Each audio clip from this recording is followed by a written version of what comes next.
Hello, I'm Wayne from Rodney Illustrations, creator of the Global Fusion Intuitive Tarot, and today I have the honor of speaking with Megan Handke of Porchlight Tarot and Natalie Kirby of A Tarot Storyteller, who are the organizers of the Dallas Psychic Fair. Let's begin with some context. This series was born out of the deep respect for the value practitioners such as yourselves bring to the metaphysical space and beyond. Your presence matters. Your stories matter. Let's talk about why it's important to get these stories out to people who may be looking for the value that you provide, but might not know where to find it. Natalie and Megan, good evening, and thank you for graciously doing this interview, especially considering that it's on the eve of the fair. How are you? I'm fantastic. I'm sitting by my bestie. I'm doing good. I'm full and I'm happy. So yeah, no worries, no stress, not anymore. Not on the website. Yeah. Speaking of website, I've seen a lot of activity on social media leading up to this. What was prep time for this like this time around? This one was actually more of a rush because I was launching the website and I really wanted to make sure everything was complete, scheduling the whole gamut in time for this anniversary date. It's 46 years. So I wanted to make sure everything was ready to go by August. So normally, It looks good, by the way. thank you. I mean, there's still some refinement, but it was good enough is what I had to be like, okay, this is good enough. I'll have to let it go. Do you have like design skills? Like, no? I mean, the closest design skills I have is a Venus in Taurus, a Taurus rising, and a Sun in the second house. So you have a proclivity for it. There we go. So Yeah, that's what I could put on a natural eye and a dash of snootiness to it not look and be classy enough. But I also do have, I would say, an understanding that sometimes things will tell you what they want them to be, and I'm sensitive to that. So I've learned that the spaces, whether it's a physical space or a online space, sometimes they'll tell you what you want and you just gotta let that go, or it'll be like, I don't like that, get it out. You know, oh. And then as far as prep time goes, in general, month to month, we prep a little bit every week. Okay. So we start out with, of course, themes and wrapping up the fair we just completed. And then any interviews that we're doing for new readers or, whatever come the following week. But we start pushing marketing after that and making our brochures to hand out and any little last minute stuff. And then, of course, between the two of us, finalizing the list of vendors, healers, readers, and making sure that those are all published on the handout for the day of, and just the business idea that, and then that sounds gargantuan. This is and it's not a full-time thing. This is something that you're doing in addition to other stuff. I wish it was my full-time job, but yeah, It's really we have it organized. We spent one whole Saturday being like, look, we got to get this thing under control. It's the same thing every single month.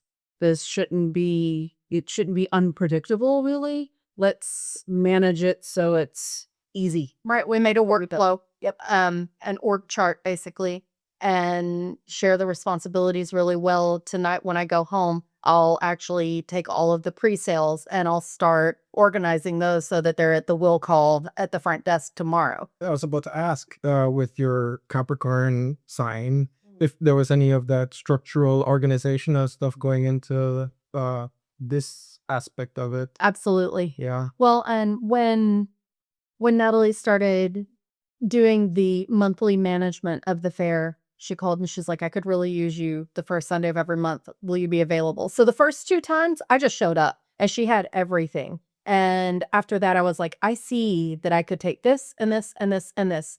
And basically what I do, I'm the schedule person and I have a big board behind me with all of the readers that you can choose from in their time slots. Well, that's what I do for work. And I'm a Capricorn. So I was like, this is second nature. But it is so much more than that, because when people come up, she's so engaging and personable, and she shares stories, and they end up talking to her and creating a line. because she's, and she remembers them. And so she makes them feel so special when they come back. They're like, oh my gosh, she makes everyone feel like they're a celebrity. You know what I mean? When you go to the barista and then, you're a regular and they're like, I already got yours ready to go. And you kind of feel like, she does that. So that's what she makes people feel. Well, I was a barista for years and years. I worked at Starbucks. As a coffee lover, thank you for your service. Of course, live out. Yeah, so she does that as well, and she's very good at it. So it Very energizes you then. I have major grandmother energy. I just like to hold people in.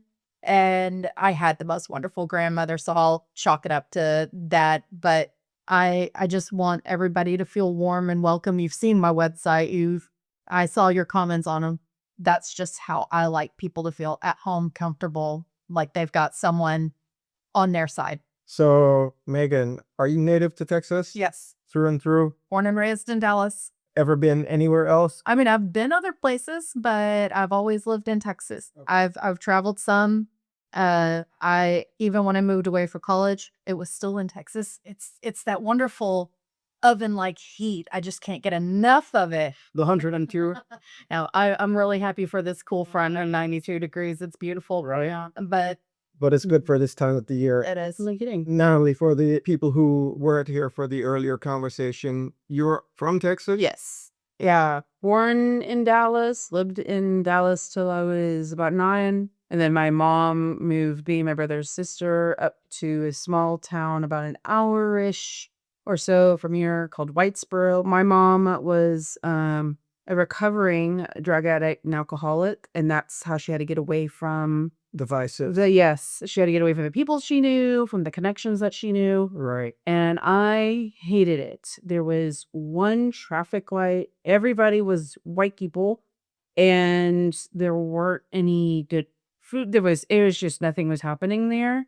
And I didn't like it in the beginning. I could say now, when you're older, you can look back and now that I actually am kind of glad it was good for my mom. It was good for us as a result. It was much slower. But I will say I would never want to move back there either. I'm thankful for it. Have you served its visited it since? Yes. Is it the same? It's grown a little bit, but it is still the same. I mean, they held like a parade or something when the Sonic came to town when I was in school. So that gives you an idea. But it's got like how many traffic lights now? Maybe 4? Or it's still tiny. But it's between Sherman and Gainesville, and that's usually the only way people know that.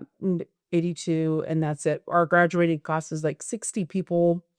I definitely, not just me, my mom, we were the total weirdos 100% of the town. Like we were definitely weirdos, but my mom started it. So close-knit community, everybody knows. You didn't have a choice. Yeah, and everybody's business. 100%. That is totally true. Takes a village to raise a child. Yeah, I was trying to teach my sister how to drive a car. Someone told on me.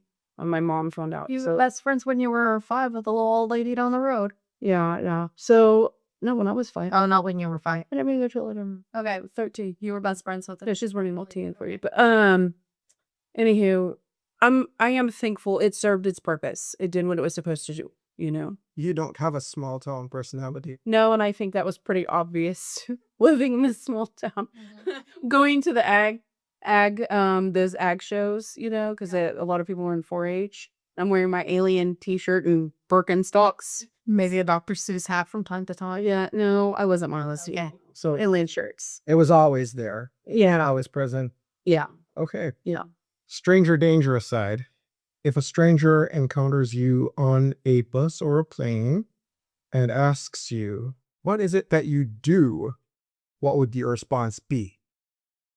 I'm gonna let you go. Usually I do talk to strangers. I'm pretty good with stranger danger. I gauge who up. She's the danger. I am the danger. So are you. So word, crazy Uber ride lady. But I usually tell them by day, I'm a call center rep. By candlelight, I am a tarot reader and a producer of the Dallas Psychic Fair, and kind of let them start asking the questions from there, because that's usually enough of a tidbit to get them either interested or praying for my soul, one of the two. And I just take it as it comes at that point. But yeah, I like to tell them, hey, I've got a day job, but here's my real passion, and it's with tarot reading. It's with the mystical side of life and the Dallas Psychic Fair. As a former Lyft driver, I can concur that rideshare has some of the most interesting conversation experiences ever. She does a lot more Uber and lifting than I do, and she calls me afterwards most every time and tells me what sign her driver was. I mean, she'll tell me not just their actual sign. It might be a 10-minute ride, and she knows everything about this person by then. But yeah, she's the crazy ride lady. What about you, Natalie? Yeah, I'm kind of like her. There's not any one thing, I guess. It's always hard to answer that question because it's revolving. You're not defined by what you do. Oh, yeah, for sure. I don't like to be defined by anything in general. So maybe being a Texan, like I mentioned, that's the most. You know, the Fool, where it's nothing and everything. I like to be in that realm. Too. Yes. She loves the liminal space because it ain't much as a. I do have a day job. I work in a corporate account executive. I've been doing that for almost 15 years now. Really thankful for that whole experience. Has nothing to do, some may think, with any of this, but yet it had such a huge impact with how I'm able to navigate and assert myself, and especially in business, this try to issue. So I always tell people, like, there's really not that much of a difference. People think there is. People are like, oh, this is taking away from my magical life. But I'm like, it shouldn't ever be separate. Yeah, and I'm very thankful for it. My mom used to say, don't get so heavenly high or no earthly good. So I find that to be very helpful to have this thing where I'm still very much rooted in the real world things of these material transactions and understandings and discussions. But I still find there's plenty of space for, the magical there too. And it's funny when we talk, sometimes we're talking about, deep sacred rituals and stuff that really requires solitude and absolute disconnect from any day-to-day real life stuff. And you just have to accept at some point that right now, that's not the path that I'm on. I'm just going to have to do what I can with what I've got and make it work. I don't have time to have a sabbatical to go have this. That's right. Experience. It's like, I'm sorry, I'm a tired mom and I have children to take care of. I mean, and the purpose of the magic anyway is to have a result of something. And if I'm so caught up in the thing and not yielding the results, then what's the point? Like, if you can answer, so what? What's the purpose? Then we'll talk. But if there's nothing that's really going to be useful for me, then there's really no point in you wasting your time. Very, very profound, thoughtful response. So if it weren't this and it weren't your day jobs, what would you be doing? That's interesting. I would somehow end up wanting back here whether I wanted to or not. The metaphysical space? Yes, that's where I've already tried to not be part of this, and I'm still here. That sounds like a story in and of itself. Yeah. You tried to separate Yeah, I mean, I tried to keep it at arm's length, push it away, and it just kept on. Like, it wasn't like closer. oh, I want to totally get away from it. It was more of, the mom I had, she was one of those new age, late 70s, early 80s new agers, so we weren't raised specifically Christian. There was a Jesus picture in the hallway, and then there was a Ganesh on the other side. Okay. And then it was very eclectic all over. And she always said, if I was ever scared, there was power in the name of Jesus, and I would just see Jesus Leslie. And then if there were problems in my way, Ganesh would be the one to help you get those problems out of your. So, and it was all the books and Linda Goodman all over the place too, and all of her stuff that I didn't really. It was just part of your surroundings. You don't, when you're a little kid, You don't revitalize it. you're not thinking about it like that. But I'm a very nosy person, or curious person, and both actually. And so I always like, what is that? Like, I learned to read because my mom would have me walk and send letters to my aunts and my grandmother, and I always wanted to know what it said. And so I'm like, I'm gonna Curiosity. yes. So I wanted to read really fast because I wanted to know what the letter said. I like that. Nosy Natalie. Yeah, for sure. You do feed off of each other. We completely feed off each other. There are not a lot of human beings who are capable of being as goofy and dorky and silly as I am. And she was capable of that. Not only did she meet me eye to eye, sometimes she would go, head Word puns were they loved puns, dissecting language and talking about access and oh yeah, oil and oil and male and mel and her birthday. I came over to her house and we just laid on her bed all day. Meat sandwiches. That was good. Had a sedentary birthday. No expectations or whatnot. No.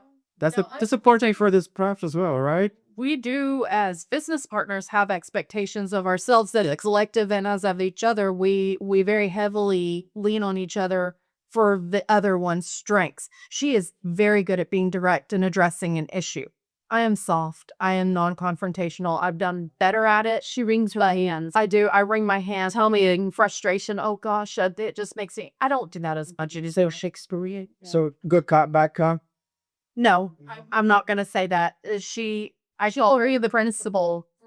They're at what? I'm more like The kindergarten teacher. The art teacher. yep. The flowy.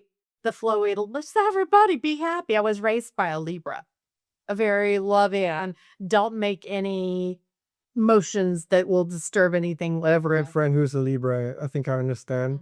Oh, very, very loving. My mom was a Cancer. Also very loving. Libra rising, though. Incredibly emotional, but like many Cancers, like, I'm not going to show it. I'm not going to show it. Just keep on going. But inside was a well. I'm married to a Cancer also. I guess I love them. Let's get back to the fair. For the audience, how long have you been running the fair? I mean, running it, I took it over in November officially of last year, so it hasn't even been a full year. Right. Well, Yeah, I started as a reader in 2022. And then before the fair, I was a coordinator of the market Every Which Way in Denton. I did that from 2021 until 2024. 24. Okay, that's its own thing. Yeah, it's a universe. But this was different because it's already established. It already had things set up. It was already a system. The owner had really been doing it solo for quite a long time. I mean, Doing really well for doing it so Yeah. low. Like 20 odd years, right? COVID definitely mentioned COVID. Like it definitely waned the attendance and the height that the fair used to have for sure. Like when I came in, it was probably more at its lower point. And then, personal life situations came up for her that it was really getting hard for her to manage. And she was looking first to sell, but it was really hard to find people who are competent enough to knew what they were doing. In terms of business savvy and interest in metaphysics to handle it. So what happens is you find a lot of people who I think their heart is in the right place because they understand what it's all about. But you have to have both. You can't be one of these highly sensitive people and be like, I'm going to be strongly empathetic 24/7 and then like you're going to run a business. You have to be able to have some really strong boundaries. And that is just, I think that's the hard part is a lot of people was having the overdose. At the end of the day, I feel like she didn't want to sell as much as she felt like that was the best thing to do to get some time away from it.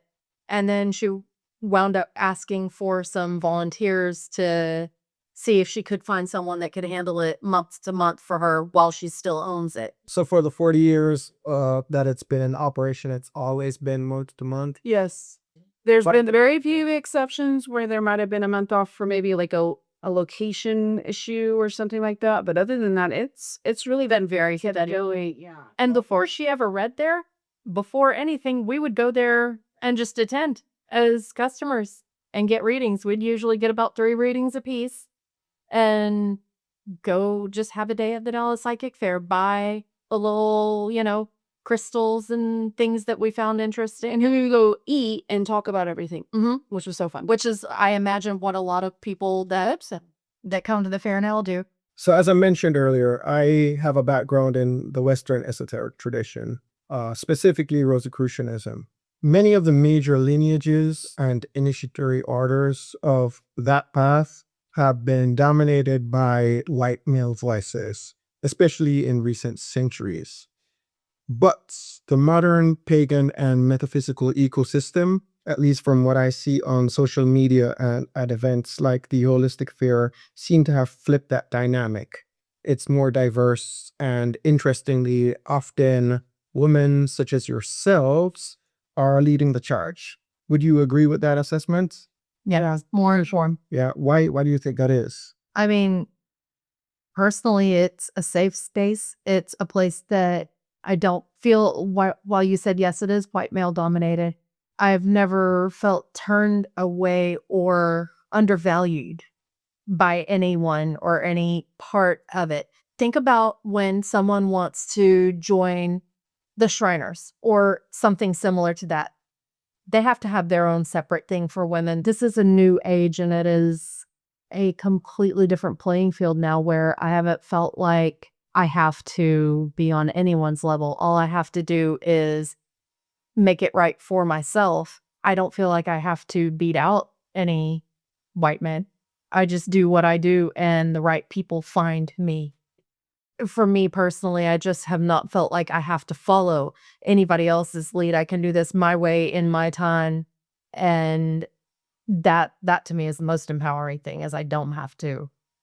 What percentage of patrons would you say would be male as opposed to female? Is it equal or mostly women? Yeah. Yeah. I mean, even when I'm looking at the analytics, it's usually an 80-20. Okay, is what I typically see as more of an 80-20. Younger women or middle aged? It is notably over age 35, and it usually is to 55. One might think like it would be under 35. They're right behind it, just barely, but it's like 35. That 20-year span there is definitely the driver. But I've noticed as far as engagement, even people attending, that tends to be the area. I mean, I think though, going back to your question, why is that? I mean, you have a lot of it where women are just wanting to take up more places. Women are more open to being sensitive and vulnerable naturally, where with males, I mean, just generally there's going to be that, There's a luxury, yeah, exactly. So if there is one, you've got, these Masonic orders, there's going to be a hierarchy and a system that you're going to have to go through, and which is fine. It's just, that's where you'll see more of those male dominated places, and like earning those stripes, right? Like you got to earn to the next place or to the next degree. And then you see in these places, it's just like, this is about, who are you? Discover, explore who you are, find that out for yourself. It invites you to feel. Yeah, I mean, there is definitely more of that. So I know that from my experience, I see those two dynamics of where I've seen more male structure versus female, that there is more of that square circle concept happening between the two. So going back to Texas and the overall atmosphere of it, I've lived here since 2007. We all know that it's a very religious space to be. The fair has been in operation for 40 years. How do we explain that? Is it the thirst for something different? It seems to be well supported. It's funny because I have no doubt that some of the people that are there at church are going to the fair right after church. Mm-hmm. So I would imagine. Yeah. Oh, for sure. I have three types of, you see patterns, especially as a reader. I have either people who've never had a tarot reading before, other tarot readers, or Christians. So I've learned that sometimes people would like to think those are all mutually exclusive. I know, But there's overlap everywhere. absolutely, because I wouldn't make it this far as long as it has. There was overlap with me growing up, with you too. Yeah. I grew up being sent to church every Sunday. I grew up, we pray before we eat. We read the Bible. I went to a Christian high school. It's funny because for the longest time, I mean, my curiosity in the metaphysical was never shunned by my mom or anything. Some things were fine and fun. And I mean, I had a Ouija board when I was a kid. Or your mom had those magazines. Yes, I told them about that earlier. Myself, I would get the pyramid magazines that had all of the tantric yoga stuff in there and different tarot card sets and all of the Even then, her mom, I like jewelry. Christian woman. And I know there's more of them out there, so. Yep, exactly. And the funny thing is, like, my mom didn't go to church at that time. She wasn't non-Christian. She just didn't attend church. So I was a Christian anyway. yeah, I went with my grandmother.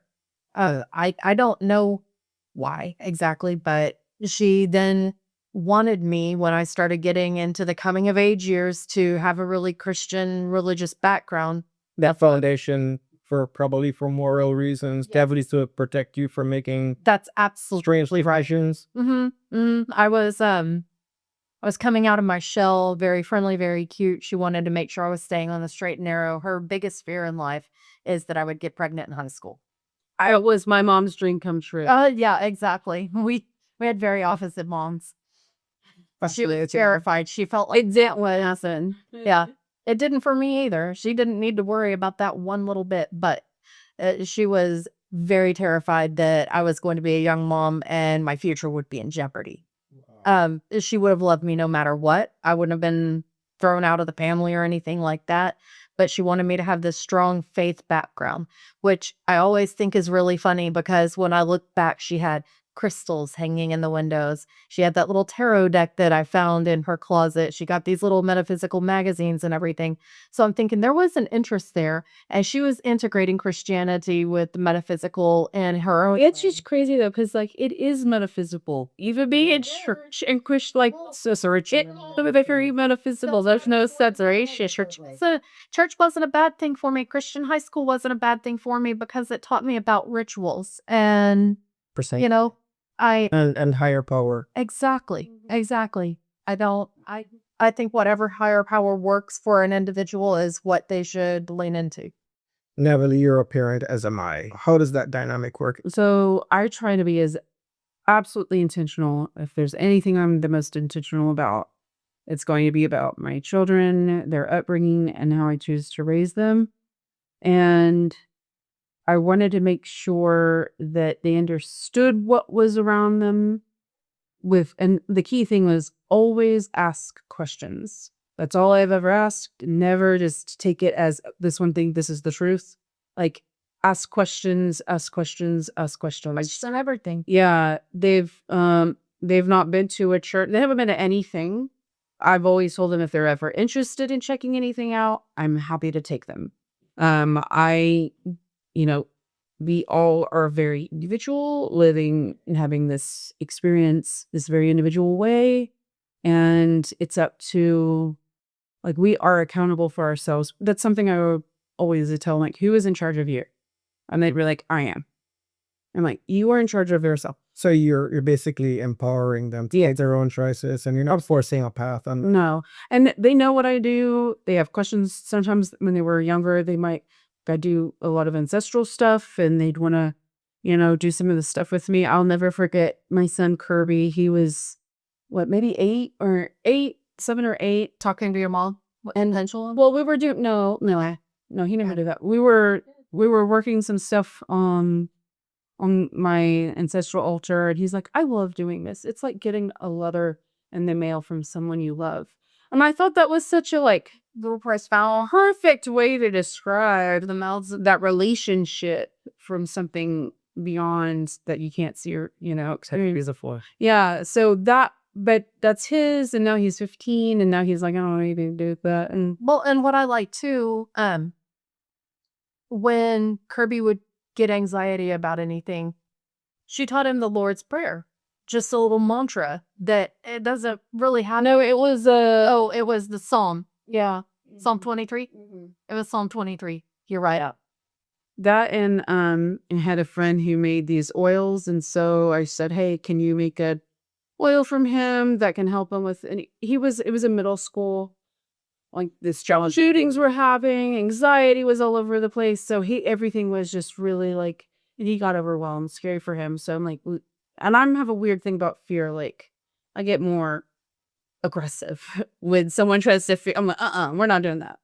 Meet it head on. Yeah. And so I had a friend, she's like, well, ask him his favorite smells. And he's like, can you make it smell like when you open up a dishwasher and that scent comes out? So he's so Lemongrass on guts. she put lemongrass in there. Yeah. So, but he would just put that on his wrists and the results, right? Kind of going back to that. Those things are very important. Right. Absolutely. Triggering those is memories. Yeah. So that's what we would do. And he did that until, I guess I don't recall us stopping it or when it just happened. He may still do it and not tell you. Tangentially, I'm just curious here. Your surname is Kirby? And your son's Oh, no. My maiden name is Kirby. And, so the Kirby name was my grandfather. It was Willis Leon Kirby. And then he had daughters. They called themselves the Kirby girls. And then there were more girls. I do have a brother, but he's just kind of floating out and he looks just like my grandfather, so it wasn't necessary. But we all kept our maiden names. Most of us kept our maiden names. And then I'm actually a 7th or 8th generation firstborn daughter. So, and then I had a son.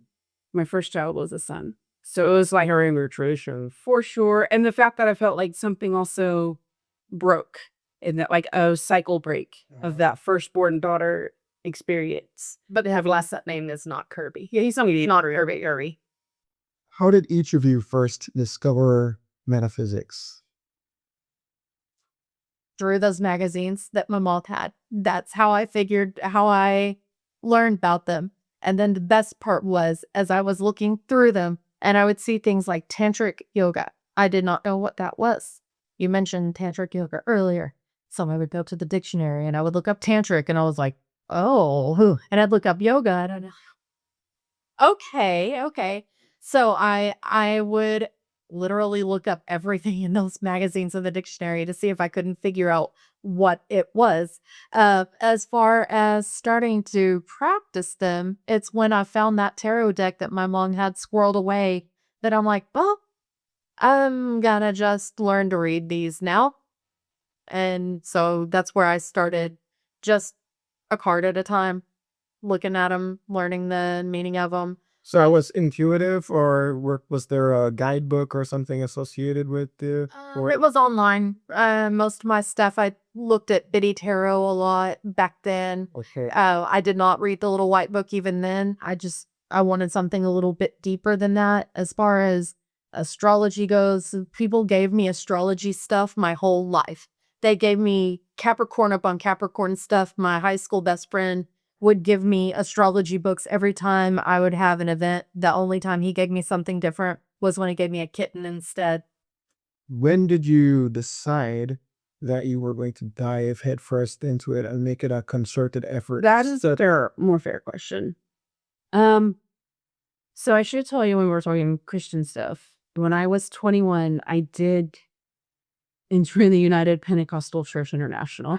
Thank you. So you did hear me. I was like, tell him when you were a youth pastor. I did. And Pastor. I like to be, I'm going to go all in whatever I'm going into. And then when I'm got more. But it doesn't mean like it's dead to me forever. I just kind of take what I find useful. We'll see.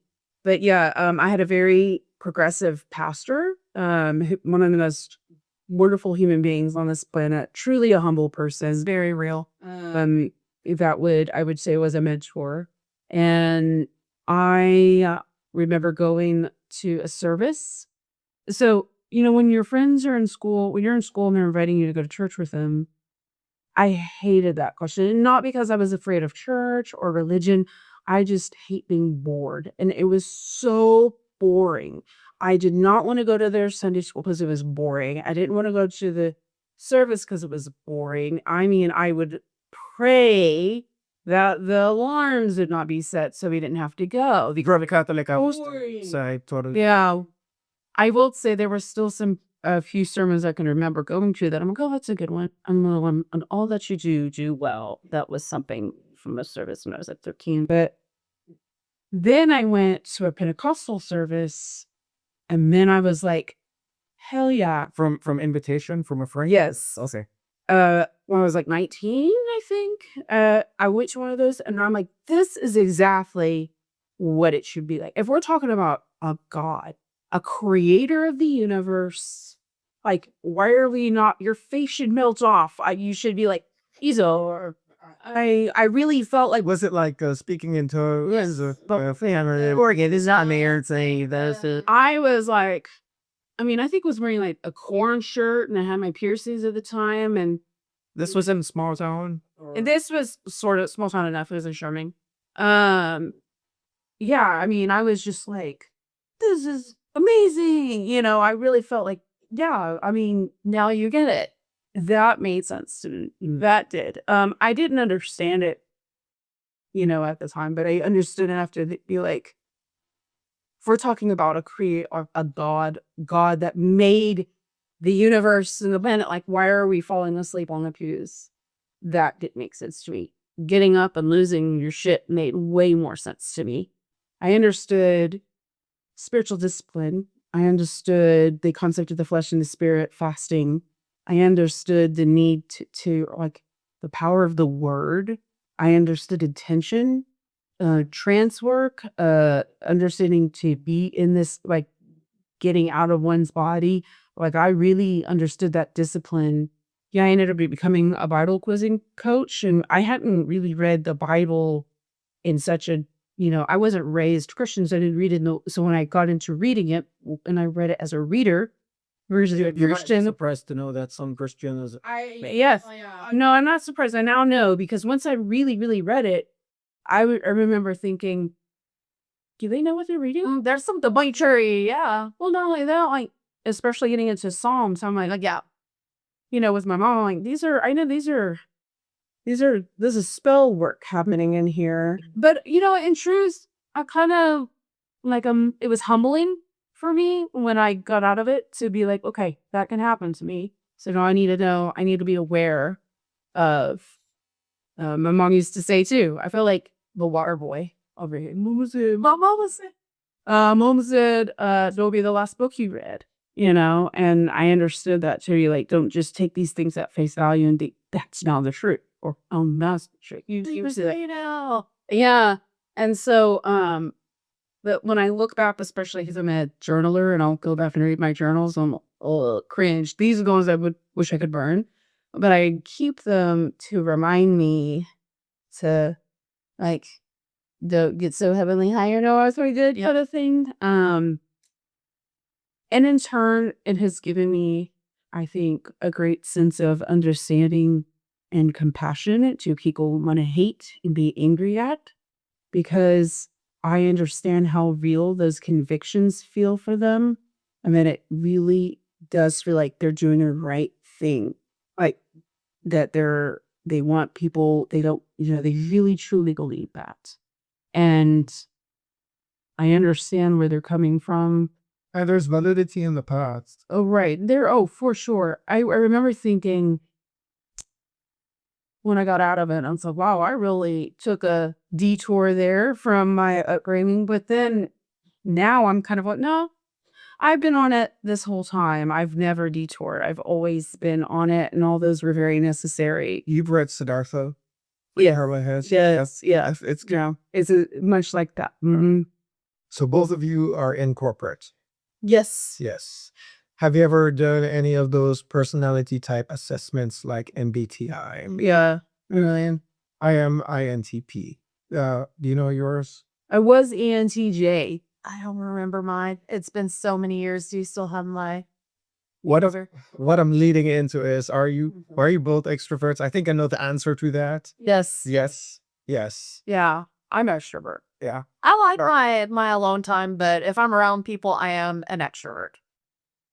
I'm an extrovert in the sense that I like this kind of stuff. I don't want to be in, like, that Six Flags. I saw a hilarious post on your Instagram when I was social media stalking you, where you said you collect introverts.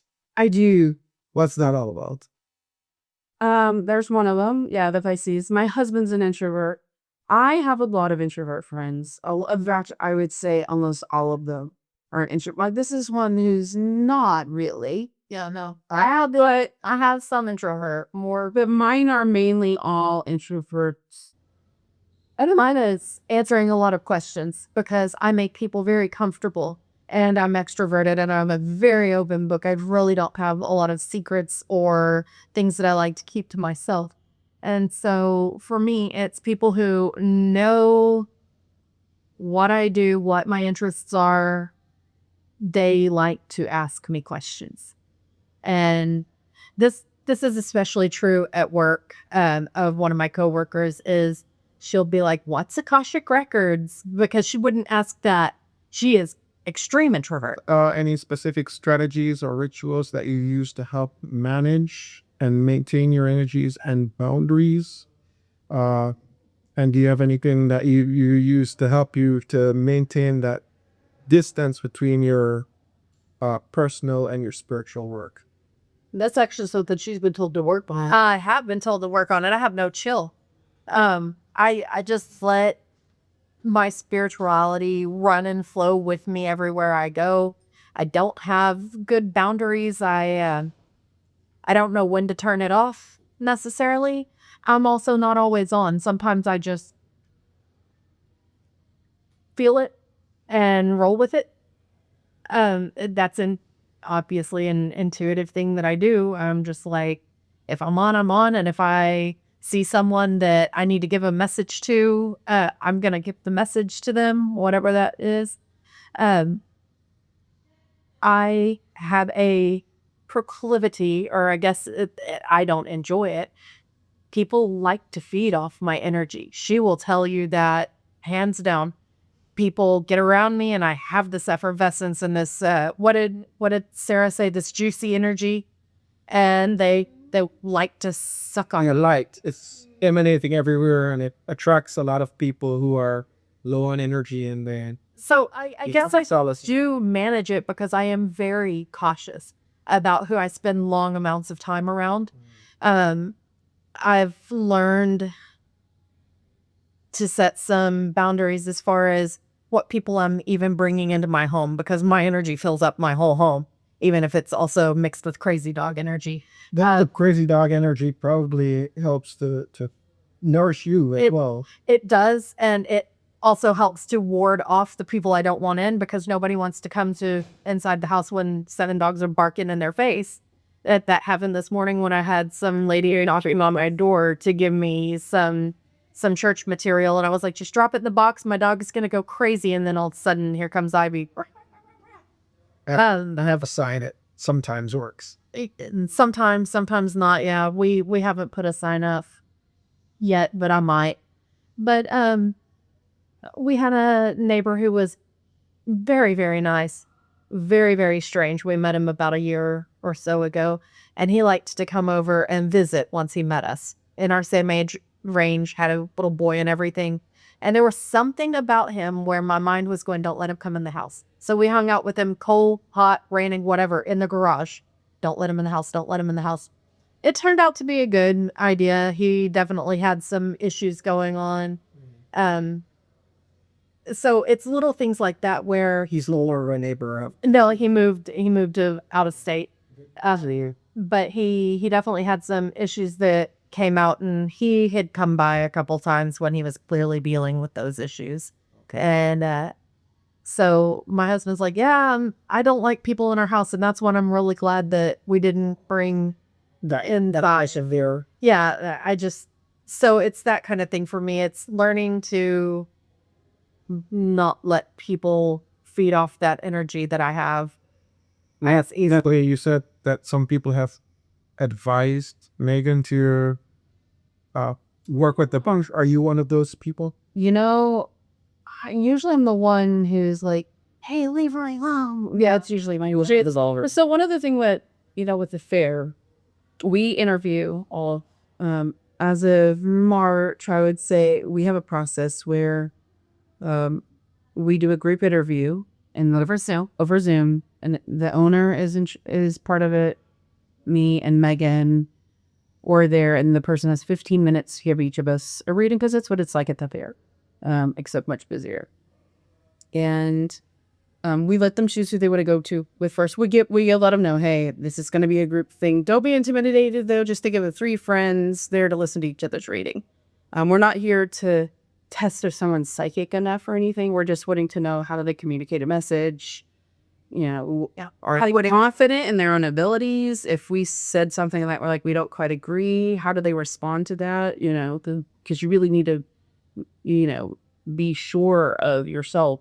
Right. You're getting a message. You can't take it. Yeah. People who are coming here for seeking like answers and guidance. So that's really more of what we're looking at. But it is funny because when we're doing these readings, we only do them on the second week of each month. And we only do them Tuesday, Wednesday, Thursday, second week of each month. So we're doing these back-to-back readings, and you're going to catch patterns from the different readers, no matter what. And that's what I'm talking about. It's like, we're getting readings by interviewing, but of course, we're getting these really fun patterns. Yes. My pattern is always like, you need to put up some boundaries. You need to not do the things that aren't serving you. You need to be able to say no or back off or whatever it is. One of our really good readers that has joined us since his interview even emailed me a protection oil and spray that I need to make. I actually wanted to do that today and didn't get out in time, but suggested a couple of really good protection liquids that I can have on me at all times in just whatever little vial I choose, and let it be a way that I can kind of calm that down. What about casting circles or anything like that? I did LBRP. Okay. That helps me tremendously. Okay. I need to get back on doing it every single morning because I feel like that really does do a lot for me. So they're gross. But I kind of strayed because I love to sleep, and sometimes that just doesn't leave me a lot of time. Yeah. But even if I was just doing it in the bathroom after the shower, I'd like to do that when I'm very clean and ready to rock and roll. And even if I just do it quietly, I'll still keep my little resonance and just get it done. So I definitely need to go back to that because it is helpful to me. It makes me feel like I've got a bubble around me that things can come through if I want it, but it will bounce off if I don't. Yeah. Do you have an issue with boundaries or? Not really with the public or, my boundaries are more of me. I'm like, I need a boundary within myself. Because I just present myself, and and that's where and that's the thing that's on repeat with her reading. Yeah, so for me though, I do like I mentioned ancestral work. So after some time, when you're doing things again and again and again, it's part of your routine. You've kind of set things up at some point that it's really, I work with the physical spaces is going to be. Ancestral stuff is more with me. The physical spaces will be my relationship with the spirit of the house, the spirit of the land. And then I call them the sentinels, these 2 trees that are at the front. Your preface is syncretic? Yes. So I kind of work with those spaces in my connections and devotions that I might do with them. I don't have any particular devotion to any deity or anything like that. Quite frankly, because I just get too distracted for that kind of thing. And I've had to be very clear, like, not for me, because I can't make that kind of commitment. I have to have like normal life commitments. So, because I know once you get in, getting out isn't going to be like, it's like a game. It's okay. But once you get in, you're like, the only way is that then you're committed now. Yeah. Yeah. So, my personality does a great job deflecting any unwarranted, people who I don't want around me where I left. I would say so, right? Like, I can be. I said you want to join the interview? No. I haven't. I can I'm for the most part I'm really friendly, but I can be very obnoxious. And then when I really don't want people around, I'm just blatantly like, get the fuck out of my house kind of person. So that kind of takes care of that. For readings, if I ever feel like I've had an energetic drain or something like that, I'll just get a biscuit from Whataburger. I feel like that kind of, We call it feeding the third eye. yeah, I give it a nice carby rooted. Texas magic. Yeah, right. It is. It does the trick. And then, I'm not, I kind of feel like a lot of the stuff, I'm not into the stuff as much, The still stuff. Yeah, like the oils and stuff. I mean, The crystals and the oils. I'm not, I have some to hold my cards down so they don't blow in the wind. It's more practical application. So Maybe a bag of salt. I'm more of a salt. I usually told you I'm like a grocery aisle person. I use salt a lot too. Yeah. Well, what I was gonna say too is like, it's funny because the magical part of it for both of us, I feel like the greatest tool we have is our own body and our own energy. And she pointed out to me, like, a real magician doesn't need any tools. This is a wand, It's about to bring up a magician. Absolutely. Absolutely. So there's not any one thing that I feel like I have to have. That being said, I just did order some divination rods I'm a very perceptive person. I had some clair gifts and I would just like to see what I can do with those for Tarot nerd question. So what are wands for you? Is it fire or air? Fire. Fire for you. It's funny, it's air for me. Yeah. Mm-hmm. I mean, So swords are fire for you?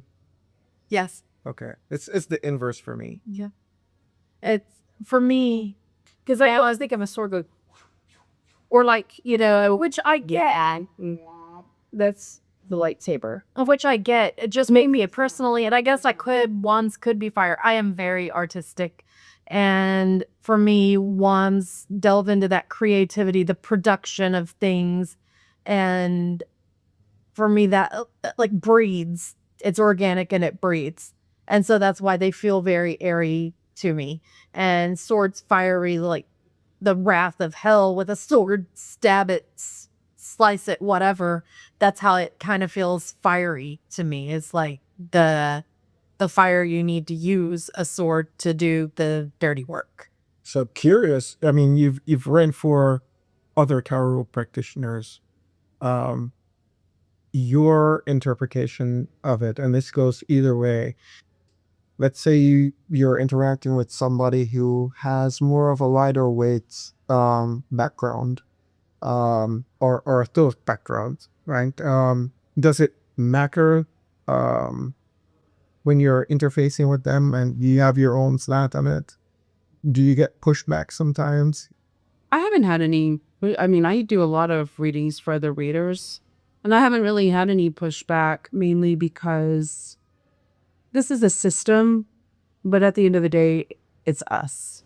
These are just ways to help create communication and flow. I mean, you technically can go without cards even, but I always tell people, I'm like, I know some people are afraid to not desecrate a deck or make sure there's all these rules, and I'm like, the decks are nothing without you. You are the number one. And I figured if anyone's getting a reading with me, then they're saying, like, somehow they wound up here, and it's supposed to be my subjective view and my subjective experience and my subjective way of communicating that the message needs to be told, and or however I'm picking up on that transmission, and then as far as what they think of it, I guess it's not my problem. The thing is, It's like, do what you will, take it or leave it. It's reading for readers, she doesn't push me back, but she'll say, well, do you think it could mean blah, blah, blah, blah, blah? And I was like, could mean it if that's how you want to read it. But the way it's talking to me right now is this, and she'll accept that. I have had other just customers, clients ask me, well, do you think that it could possibly work out the other way, not how you're saying? And I'm like, sorry, toots, it is what it is. Like, I'm telling you right now that this is what I'm getting.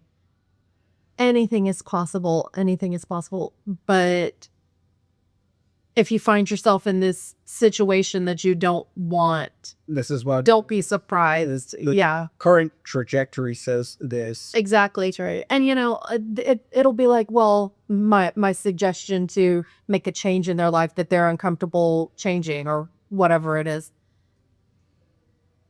I'm like, you don't have to make all the changes. Maybe start with one thing and try that and see if that doesn't adjust that trajectory a little bit. I always call it like going to a chiropractor. You're not, you go in with the same body that you're going to leave with, but you just have these slight, subtle adjustments that might sound not so subtle.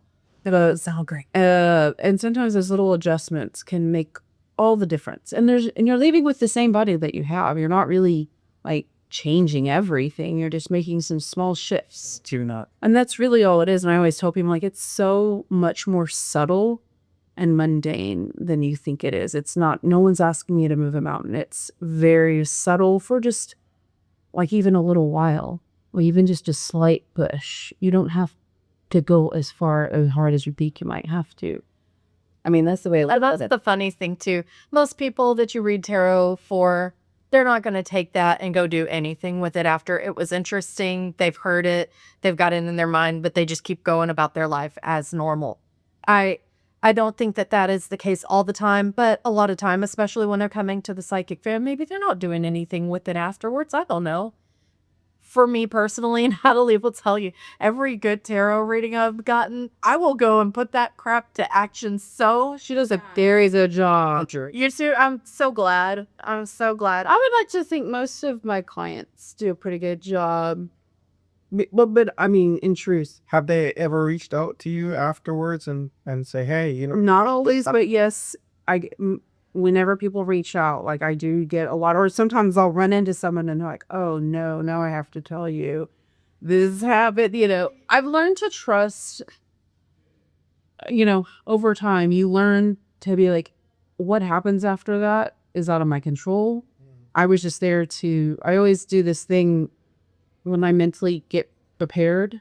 I'm just like, this isn't about me. I'm like the pen never writes with itself. Something else picks up the pen and pushes the pen and the pen will push out that ink to say something. Ending up with you. Over and over again. And yeah, and I have to look, and then whatever's after that. I mean, of course, I've had some people who like, that's not true. And I'm like, you know what? It's not my message. It's your message. I have nothing to gain with whatever happens here. Take it or leave it. You have free will. I mean, but I do have, my readings are time-stamped because I never want people to feel like they're stuck with that.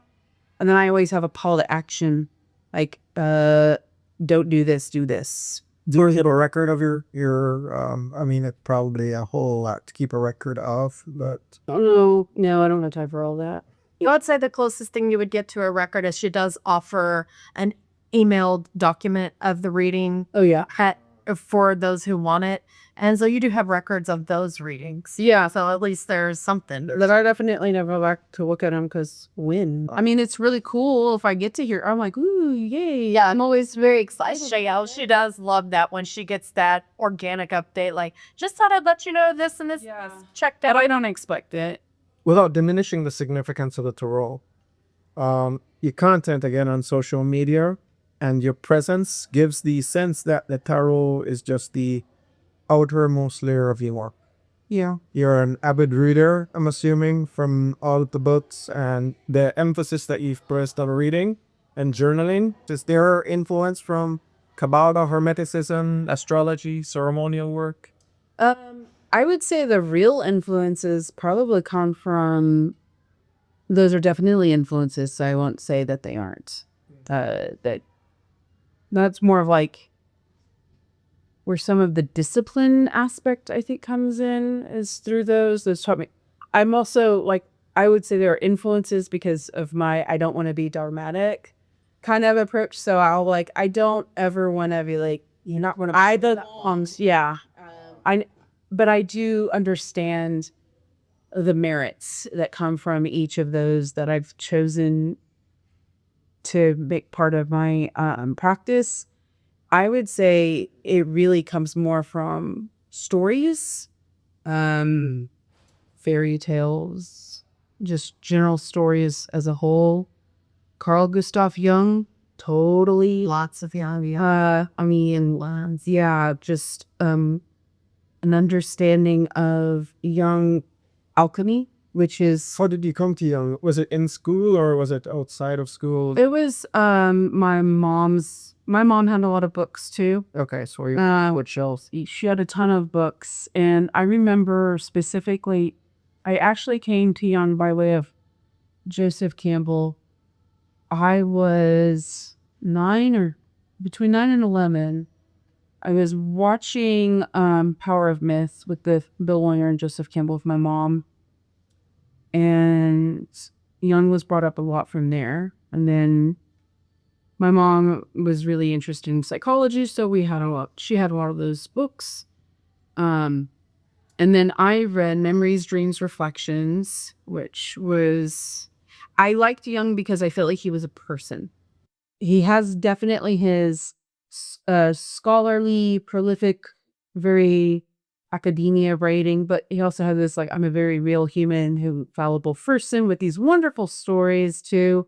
And there was really I felt a strong, I understood where he was coming from. And then the alchemy aspect, that's always, I don't even know where that began. I feel like that's always been part of when I was little, even, I don't know. But I saw that his magnum opus was the process of individuation was definitely alchemy of, how do we in our earthly present self find a way to connect with our collective universal self.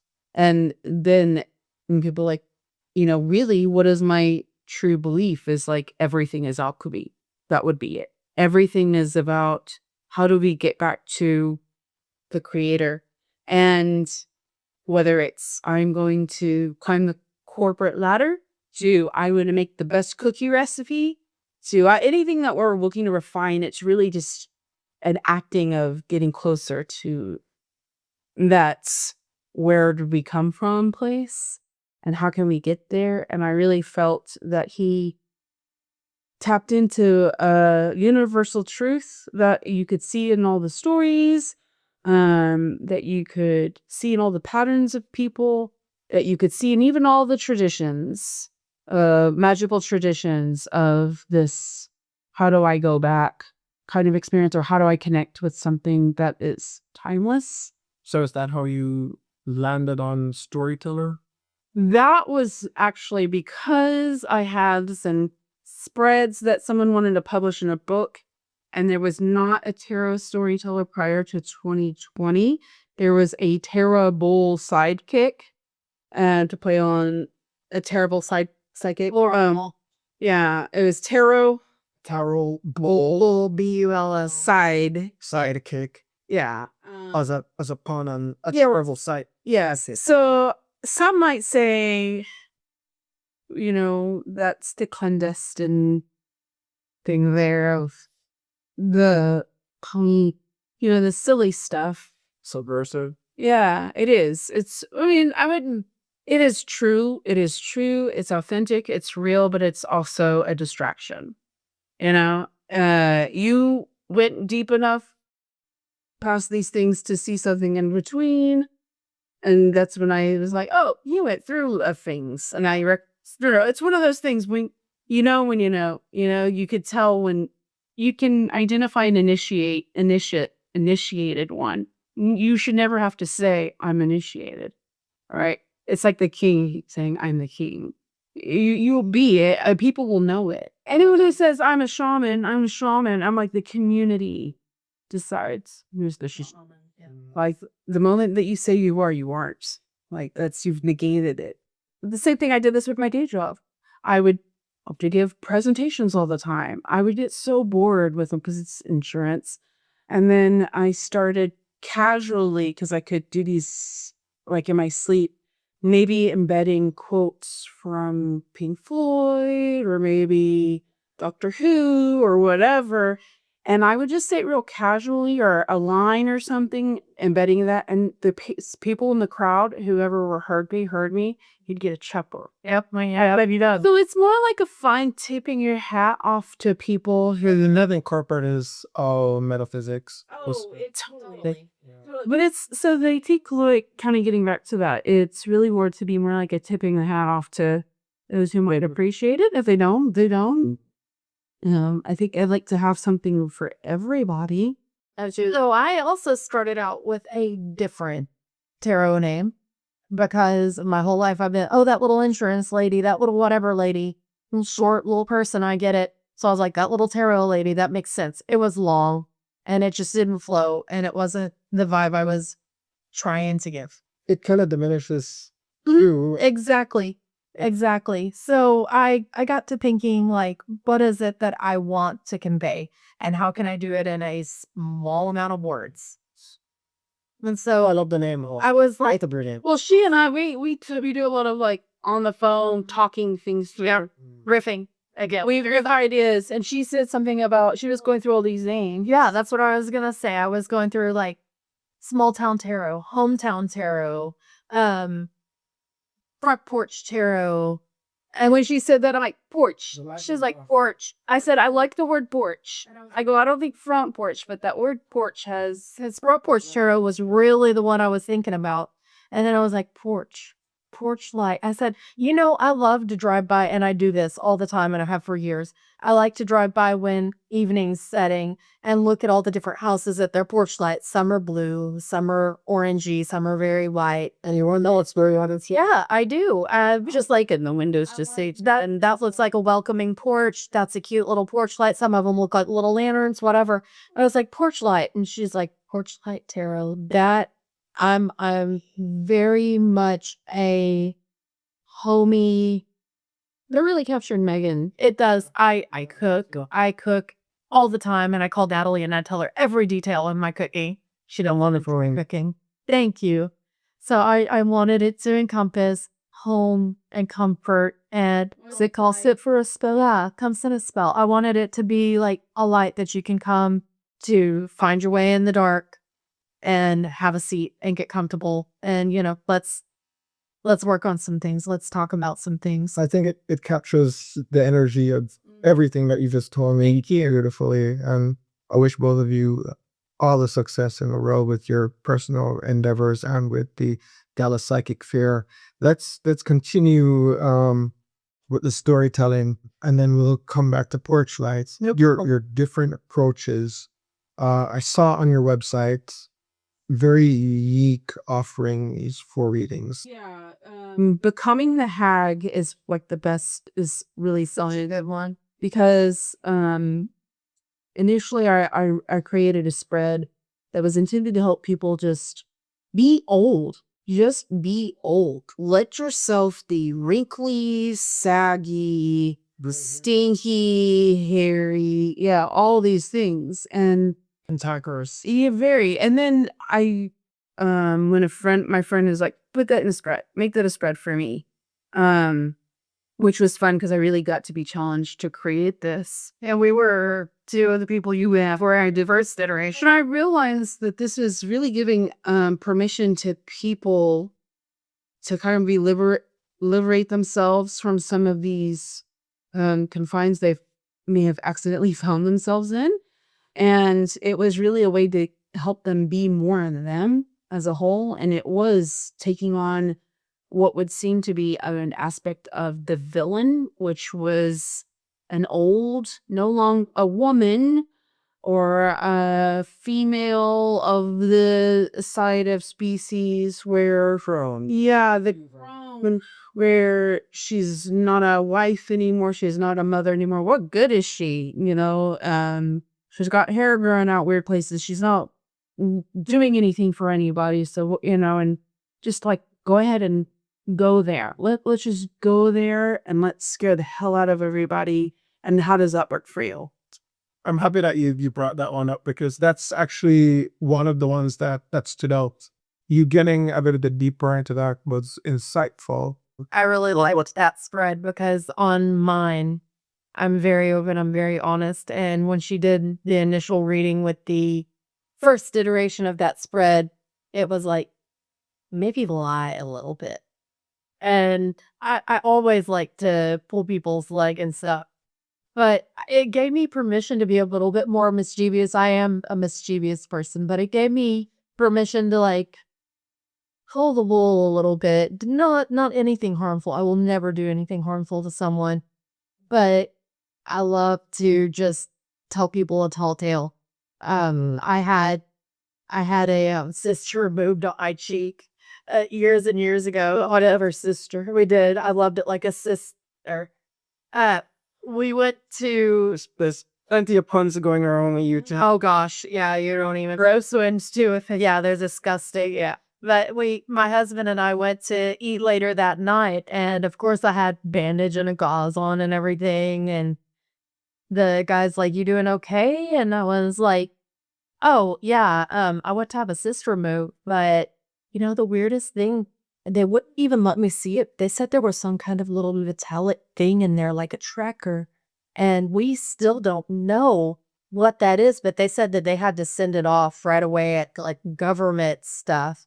I don't know if it was an alien. Did anyway, what? Oh yeah, he was eating out of the palm of my hand. So it's these like really weird offbeat things that I like to have a little fun with, that kind of stuff.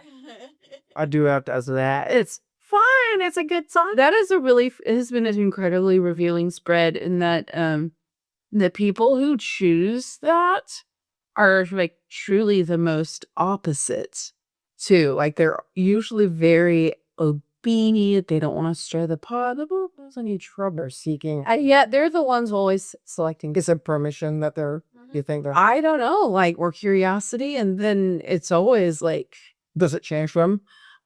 I don't know if it does or not. I think if in the very least it gives them a permission to. So that is another thing I find myself doing, is giving a lot of permission. And I'm quite frankly like, I'm not any particular authority figure here, but I guess like you have permission to. Does that help you? Does that help? You're being the you for to give themselves permission. Yes, that's absolutely what it is. That's what it seems like. So, hey, Megan, any unique readings from you? Are you a Celtic cross person? I am absolutely not a Celtic cross person. I prefer, honestly, just I don't go by any particular pattern with a name.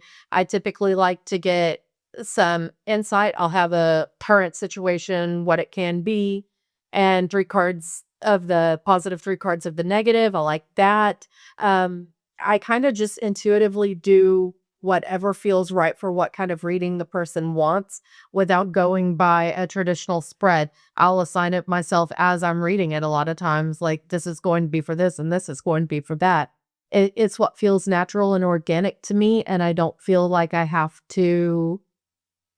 If someone requests something, sure. If they want the Celtic cross, okay, that's fine.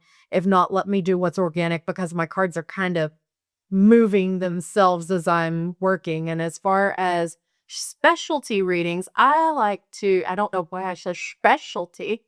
I like to do channeling readings, but She channeled Sean Connery. I do one. Not. It's just who? It's just Sean Connery. Okay. That was some channeling happening. I can channel. I do sometimes channel. It just depends on what's going on in my life and how much quiet time I have, how much I will do that. But I've channeled a few people's loved ones for them, and I've done a few spreads for people where I've been able to get a message through the cards directly from their loved ones. One was very funny. It was a girl I work with, and we were just doing some card reading at a slow time. And she said, "Megan, will you read some cards for me?" I said, "Sure." And she said, "It's going to be about my grandma." And I was like, "Do you want me to ask her grandma to come through?" And she was like, "Yeah, if you could." I said, "Okay, I'll work on that. Let me put my makeup away." I had been sitting at my desk doing my makeup. We weren't doing anything. And my blush just went smash on the ground and broke all over the floor. And I said, "Kat, I'm pretty sure your grandma's already here. Was she a prankster?" And she's like, "Oh my gosh, yes." And so we got into the reading, and I was really picking up that her grandma was living an average American life, but there was a lot more to her deep mystical. And what I found out later is that her grandmother read oracle cards, tarot cards, did some belly dancing and all kinds of fun stuff. So it was just such a good reading, full of love and really nothing I would have ever known. So that was a really fun one. So I think my channeling reading would be my favorite unique one, because I don't see a lot of tarot readers doing any kind of soul channeling. I think it might be a little intimidating for some people opening themselves up for channeling. So I think you might have a niche, at least. It could be. It doesn't scare me to all those boundaries. Well, yeah. Okay. There you go. Pikachu, insightful. It could be, yeah, I need to, but so far so good. Right? Yeah. What's your vision for the fair? The structure that it's had, and I think this is why it's been effective, is all the readers are the same price. Okay. So no matter which one you get, it's going to be $25 for 15 minutes. Period. No matter what type of reader, how long they've been reading, whatever. You have to look at it more like speed dating for psychics, right? That's kind of how I've been thinking about it. You just finding that, and that's the intention, is for readers to be present, to show up, and it's really about building their client base, and really marketing, finding I think a professional setting. That's the other part. That's a huge part of going into creating a website, is creating a true marketing space for readers and helping those who are in the metaphysical place who have services, and helping them kind of create a business acumen. So the other thing would be doing some workshops. That's where I was going to go. Yeah, creating workshops on business development, how to have a business. Some people think, again, those are separate. And if you're here to have, truthfully, I thought I was just going to be reading tarot cards. That was it. Before I know it, I was creating a street market and setting up a street market. And then I'm building websites, and I'm doing And totally. it's the same thing in the arts. When I was coming up, art students don't typically have a pipeline to the business aspect of it. Right. And And that's all tarot readers don't either. No, they don't. And I want to serve both of those. I want to either help teach them to, or at least maybe be that middle person where we can do the business part on their behalf. So I want to be able to bring both of those. Exactly. Some people are doers and they just need to learn, how do I navigate this platform or that platform or a website, whatever. And some me don't want to do all of that. And hey, if I pay you an agreed upon amount, can you get this set up and do maintenance on it? And something that was said to us that really made me feel good, and I definitely see it, is that the community needs some business-minded people to be able to validate what they do, because they can go to a business class that's offered and they get laughed at because, oh, psychic, you're just a weirdo. That's not real. And they want to bring some actual legitimacy to what they're doing, because even if it is a metaphysical business, it is a business. It's just business. And they need people who can support them and take them seriously. And I want to be those people. So two questions related to that. It is the Dallas Psychic Fair. So, but is there any intention of maybe taking it to other states, or if the opportunity arises internationally? Would you be open to doing that? I'm personally open to what I heard, whether I continue with the fair or move on. I mean, I didn't even know I'd be doing this, right? So I'm highly sensitive to the spirit of the fair. I have felt it from the day that I started working there on a really personal level. and I'd be open to whatever that spirit was giving the green light to. Yeah. Well, and I know that I've seen in many of the comments that people have about, I remember someone, Oklahoma City, wish I had one of these here. You know, well, I'm a Texan and I'm a Dallas Texan. I mean, I can be anywhere, but when I come back, I'm so happy to see that Dallas skyline. That's home to me. But I'm also more of a startup type of person. I'm happy to help other people get their own thing going on, you know. And then, okay, that's yours now. You go do it. I didn't make any changes for about 6 months, and then I started doing one change, like a little at a time.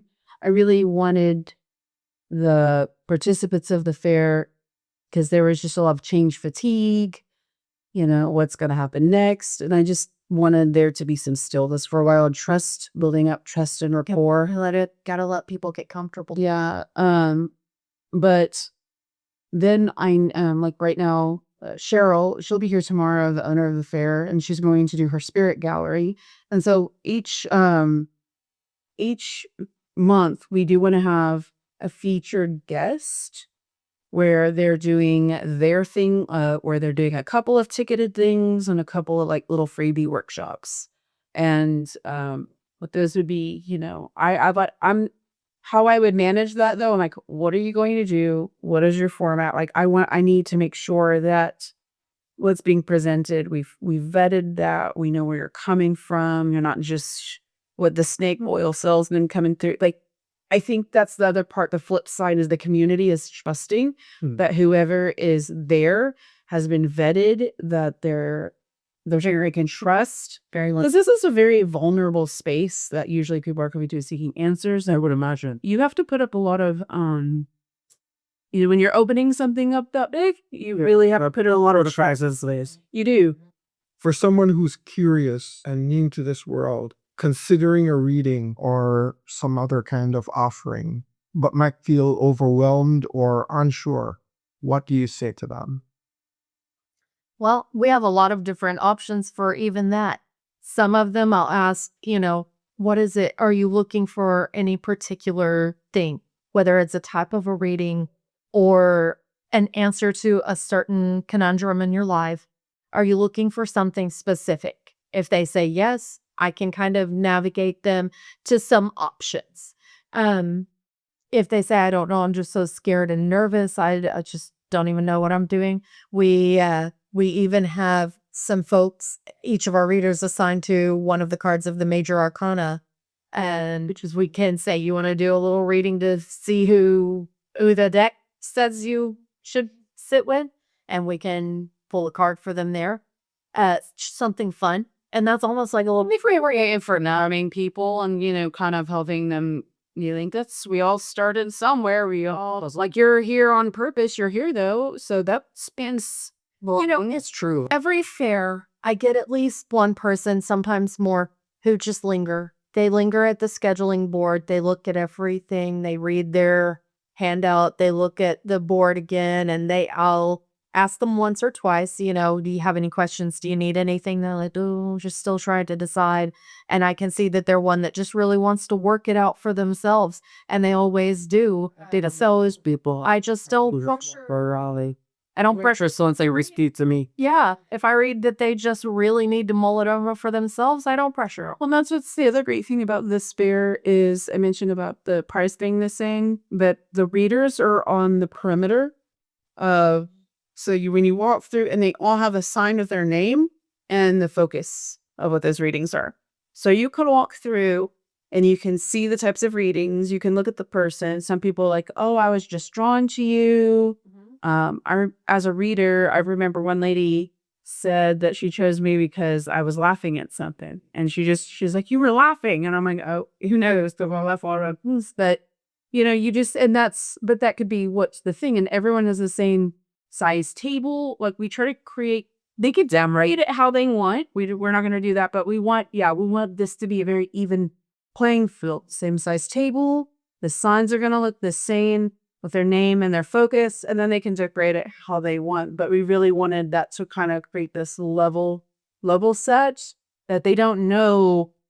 Hey, well, you could probably tell he's been for decades because we have a lot of older readers, but you see different backgrounds, different ages, different ethnicities, different religions. So some of them are obvious about that. So you can kind of pick and see, either you choose to feel it, whether you want to look at it. It's the ethos, logos, pathos. Like, I'm going to see if we can feel, right? I can just read through this who has the credibility. I just want to check it, Yep. who's actually just available, Yep. Or let me just pull it by a card.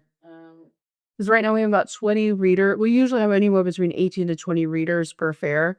So we'll go through, like, if we're going to assign someone who's there to their major arcana and who's who. So when they call it, well, they called this person or this card. They're going to go to that person. Yep. If they're, It's fun. yeah, that's fun. If people are interested in booking a reading with either of you, can they do that easily? Oh, yeah. Very much so. Yes, via your website. Yes. Porchlighttarot.com for me. And then I've got a quicker reading link, and I only have a couple of options right now. I'm about to flesh that out some more because now all of my readings even have their own little names and everything. But for now, it's just a book a reading link, and I will respond within the 24-hour period to get back with you and schedule it. I'm also on Instagram. I keep it all the same. A tarot storyteller, whether it's Facebook, Instagram, website. Megan, Natalie, thank you for allowing me to conduct this interview. It's been a wonderful time getting to know you and getting to know about the fair. Again, I'm going to reiterate that I want success for both of you in all of your endeavors, whether it's your business, your family life, or with the fair itself. Yeah. Thank you for what you're doing for the community because we need more of this. We need more exposure.